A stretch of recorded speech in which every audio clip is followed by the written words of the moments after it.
And now, it's time for another Dice Tower review with Tom Vasel. Guys, I'm a big fan of Exodus Proxima Centauri. This is a game in which there is space combat, technology, politics, and there are many reasons I liked it. One, because the game ends in a reasonable length of time. It feels like Twilight Imperium 3, which is a game I like a lot, but that game takes 6-7 hours. This one takes 2 or 3 hours, probably closer to 3. So I was very excited when an expansion was announced for this, the Edge of Extinction. Now, Edge of Extinction added something that I thought was missing from Exodus Proxima Centauri, and that is different races. I always like to feel like I'm a little bit different than everyone else in one of these and have my advantages and disadvantages. This game certainly adds that and adds a little bit more. Let's see what it adds to this game.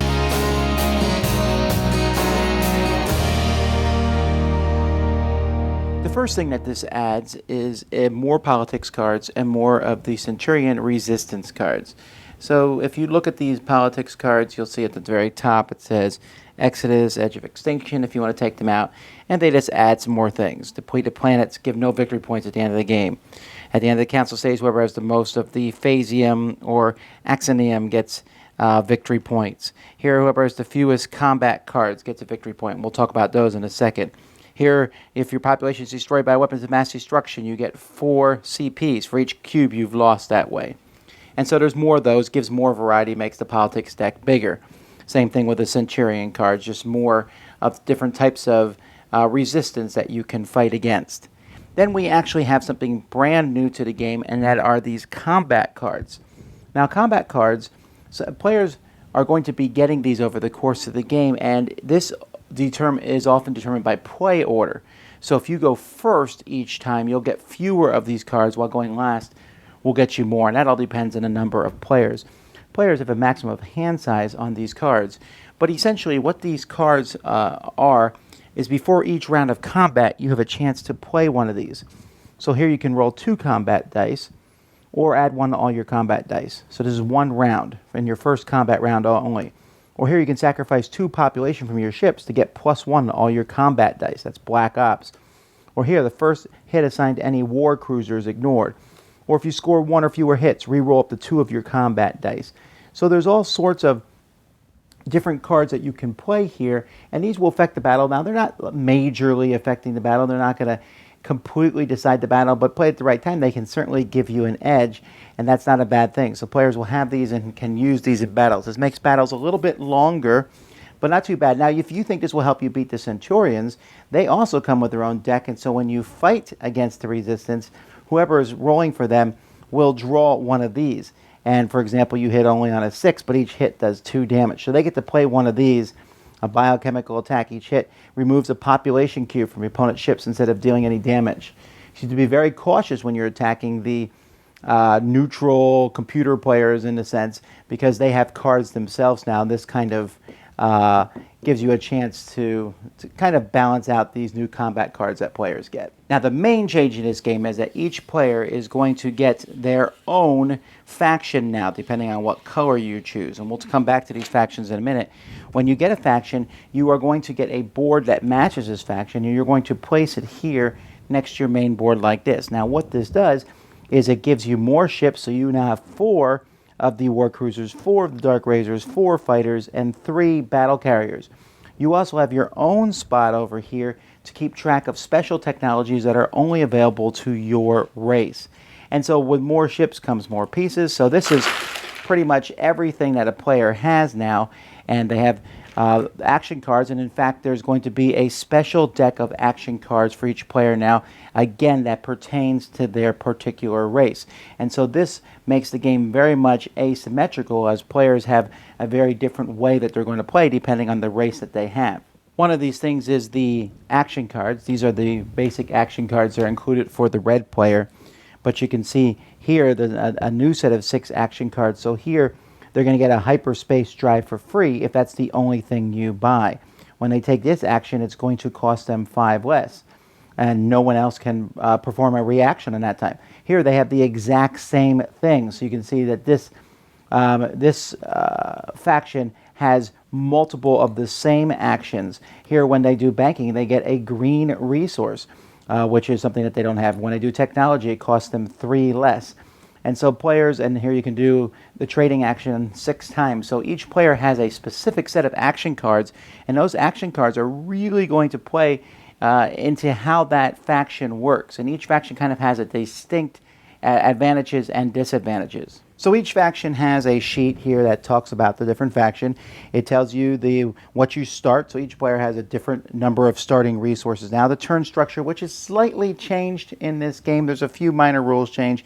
Mostly it's with combat. It tells you what your action cards do. It even talks about 3 Kickstarter limited cards, which didn't come with this set, which I find kind of annoying that they actually put this in here.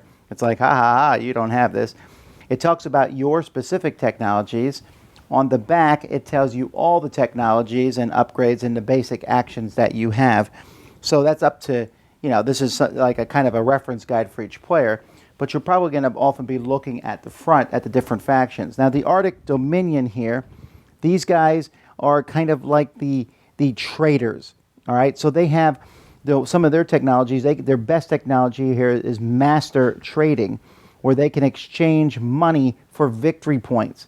So they can change 10 money for a victory point. So if they can get a lot of money through trading as the game goes by, they can turn that into victory points with their best trading. They also have expert banking, expert mining, expert trading. These are all upgrades from the advanced banking, the advanced mining, and advanced trading. For example, expert mining lets you add 12 resources. Expert banking, you get 12 CP when you use that. So that's it. They also have a special upgrade that they can get, space defense systems, which help defend against weapons of mass destruction. This is the theme of this set. Weapons of mass destruction can now target home planets, except you can't blow a home planet up. But there are many more ways to defend against them, and the Arctic Dominion has one of the things. So they're all about getting money, being the traders. The Hanzi Dynasty is all about fighting. They have the best engines in the game. They can get a hyperspace drive, which essentially says you can move as many hexes as you want. They also have an expert maneuver, which lets you retreat. So they're all about getting in and fighting and getting out. They have advanced repairs, which lets you take 3 damage off. But they also, if in space combat, they can decide how to assign the hits scored against their own ships. So these guys are a combat-oriented army, but they're combat-oriented almost as a defensive maneuver. Then we have the Solaris Confederation. These are the humans. They have advanced space defense systems, which lets you protect your planet and the planets that are next to you, and dark energy shields, which can block 4 damage. So another kind of defensive people. These guys are defensive by maneuvering. These guys are defensive with good shields, although they have strategic bombers, escape pods, and so they also have a good number of starting resources. Solaris Confederation, if someone's a new player to the game, this is a good one to give them. Then we have the guys that are all about attacking. That's the Blackwater. These guys are another combat-oriented guys. Their big thing here is when they hit, they can hit on 4, 5s, and 6s. They reduce all their shields and drives by 1. They have 2 new upgrades. The electromagnetic pulse cannon, which does 1 damage to every enemy ship. And T-modules, which lets you basically transport a population on any of your ships. So these are pretty cool. These guys are all about fighting. They can reassign the first 2 hits assigned to their ship. So again, if you want the fighting faction, this is them. The Titan Diarchy. At the end of the game, every player gets a point for each victory point for each technology that they've researched, which helps everybody. But it'll help these guys the most. Every single one of their basic action cards is technology. Every single one. The base thing is technology, so they have to use their secondary abilities or other people's secondary abilities to go out and do other things besides research. But they have expert research. They have master research. The cost of their ships go down by 1, but I'm sorry, they have advanced research, expert research, and master research. So it's all about researching. They have a chance to research everything, and they even have a way to get rid of cubes so that they're not utilizing all their cubes for research. You want the technology gurus? That's these guys. And then finally, we have the Serious Theocracy. These guys are all about politics, and their politics essentially are going to allow them to get points for laws that are in play. So they have a chance to do that. They're like the very politically minded people. But they also have cloning. So these guys can build clone factories on other planets, and basically other planets will produce population, and they'll be able to use those population to activate secondary abilities. So they're kind of half politics, half cloning. And of course, that kind of fits in with the background on these guys. So these are the different factions that are included with the game. Each faction has different starting resources, different upgrades that they can buy, different technologies, different action cards that come with them. And that's pretty much what's included in this expansion. Okay, let's run through the things that this game adds. Combat cards, excellent addition to the game. It makes combat a slight bit longer, but not that long, and it gives you kind of an edge. You're never quite sure how combat's going to work because you're never sure what your opponent might have. And so when you're fighting in combat, you might be like, well, I got one ship, they got two, but I got a couple good combat cards. This might even out this battle, and I like that a lot. I also like the fact that there are more ships in general. This allows you to have bigger space battles. Now, it does mean that there are more of these pieces here, the Omega 3s and 4s that differentiate between the ships. We use them sometimes if we need it to really specify which ship is which, but I thought they add a little bit of clutter to the board. Also realize that having more ships on the board does make movement a little bit more complicated. The game brings in all these little chips for movement, and I almost wish there was a faster way to do it. In fact, we played sometimes where we just do turn order, and the person in last moves all their ships first, and so on and so forth, which changes movement up how that plays. It's a variant that's mentioned in the rules, but it does make it a little faster than putting out tokens next to all the ships. But it does make the game a little bit more grandiose, and if you want to put all your technology and energy into one type of ship, you can now have sometimes 4 ships of the same type out there. The races, though. Oh, this is where the game really shines. First of all, I'm kind of sad that there's only 6 races. Also that they're tied to the colors, so if you want to be purple, you don't have to, but you pretty much have to play the race that's associated with purple. So 6 races is good. I wouldn't mind seeing 6 more. They also kind of picked the archetypes. Hey, these guys are warriors. These guys are tech. These guys are politics. Although the politics/cloning, that one felt a little bit different than the rest, and that one is my favorite. But I love the fact that now there's a bunch of technologies. You have really cool technologies that no one else has. I like that they nerfed slightly the weapons of mass destruction. They're still out there. They're still possible to use them, but now there is more defenses against them. I like the new action cards. There are action cards that you will say, oh wow, as this player, I don't really get to build ships very well, so I'm going to have to look at other players. And sometimes your secondary ability really helps other players with your particular faction, and you have to think about that. But of course, it might help you too.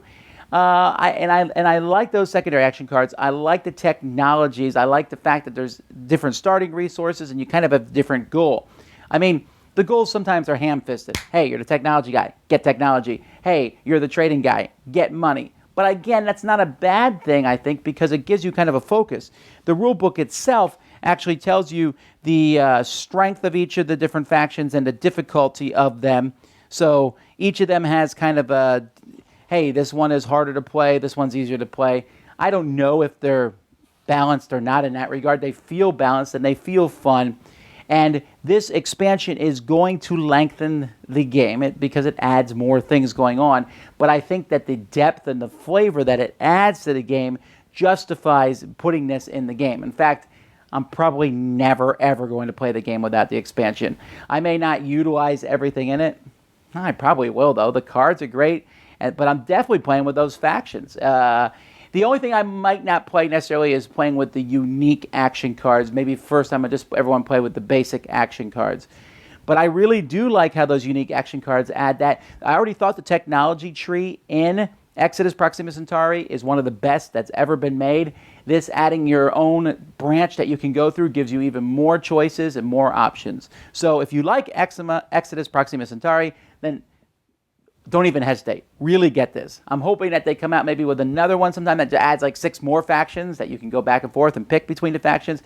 But even if they don't, these 6 factions, while it's kind of stereotypical, are varied enough to add a ton of fun to one of the best space games out there. Exodus Proxima Centauri. Get this expansion. It's fantastic. Dice Tower Judgment into my collection. Thanks so much for watching the Dice Tower videos. Find more great videos and reviews, as well as our top-rated audio podcast at Dicetower.com. You can also find other great shows at DicetowerNetwork.com. I'm Eric Summerer, and you've been watching The Dice Tower. The Dice Tower is sponsored by Cool Stuff Inc., where you can find great games for great prices. Cool stuff in stock. Check them out at CoolStuffInc.com. Shut the door.